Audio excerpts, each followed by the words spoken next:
ഈ മാളികയിലെ തൂണും തുരുമ്പും പറഞ്ഞത് വെച്ച് നോക്കിയാൽ സമ ഇതിനോടകം 2 വട്ടം കൊല്ലപ്പെട്ട് കഴിഞ്ഞു.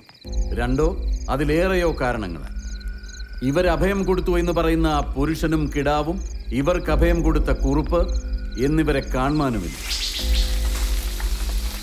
അയാൾ ആർക്കു വേണ്ടിയായാലും ഈ വരപ്പിനുള്ളിൽ മറച്ചു വെച്ച മാമാങ്കത്തറയും അടയാളം. ഇരാമ, ഇതിലേതാണ് സത്യമെന്ന് നനച്ചിരിക്കാൻ ഇനി നേരമില്ല.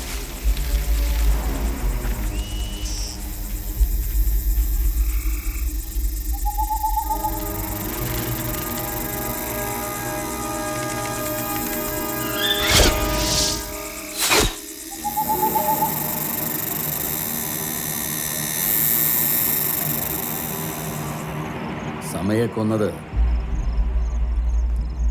ഇവരെല്ലാവരും ഒത്തുചേർന്നാണ്. നിങ്ങളിൽ ഓരോരുത്തർക്കും ആ അരുംകൊലയിൽ പങ്കുണ്ട്. അല്ലാതെ രാവണനായ അവനെ നേർക്കുനേർ ഇല്ലാതാക്കാൻ ഒരു മഹാ അവതാരം തന്നെ വേണ്ടിവരും.